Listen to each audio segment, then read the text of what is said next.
There is a day that haunts me, that's going to haunt me for the rest of my life.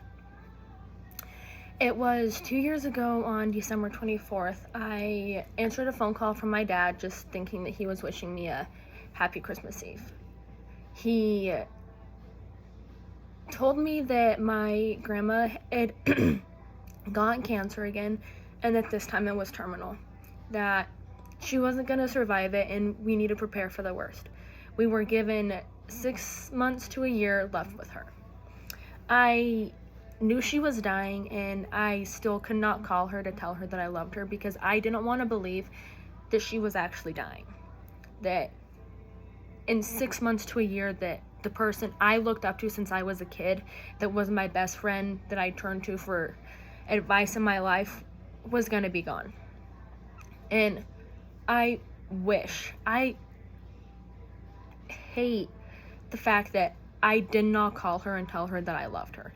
That I did not call her and tell her all the things that I wish we could have done together, the things that I wish she could still be here for. Because 2 months later, she passed away. February 5th, 2020. My grandmother died of cancer. And since then, I have been lost. I have not been myself. I have been stuck in the grieving process. When I got told the news, I locked myself in my room. I didn't talk to anybody. I wasn't eating. I was secluding myself from everyone because I didn't want them to see me. I didn't want them to see that I was weak, that this loss was consuming me so much that I shut everybody out. I stopped talking. I would eat here and there, but I had lost 20 pounds for about 5 months after she had passed, because I just stopped taking care of myself because I was grieving that hard.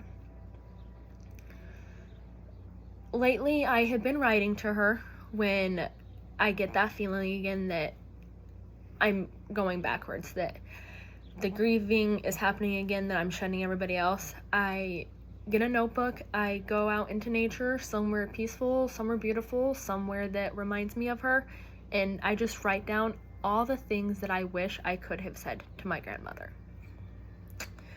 And I know people lose everybody every day, and grandparents, parents, they die. It's part of life. But my grandma was someone special to me because she was not my blood grandma. She did not give birth to my dad, but she still loved me like she was my dad's real mother. She took me in and showed me that this is how someone is supposed to be loved. She was such a caring and heartwarming person that when I lost her, I lost a part of me. My heart broke. It was left in millions of pieces that I could not put back together.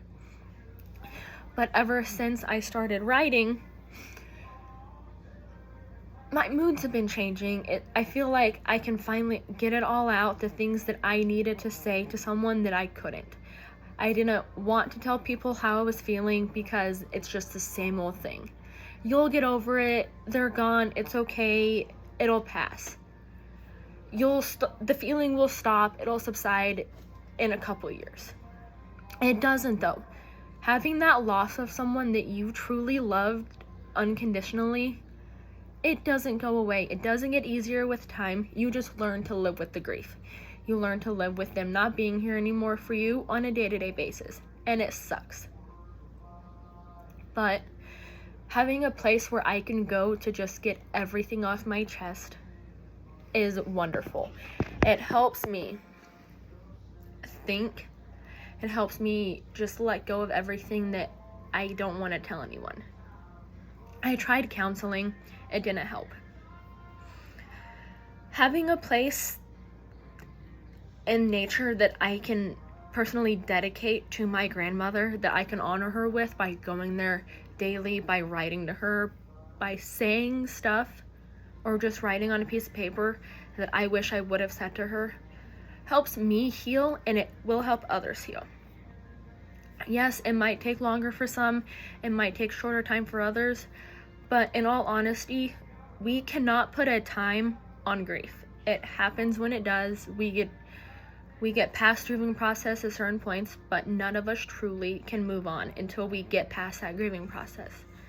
And being able to just sit down and write to her in nature, where I can see the sunsets, see the colors that remind me of her, that make me think of her, helps me with my grieving process. So I just feel deep down that it'll help somebody else with their grieving process too.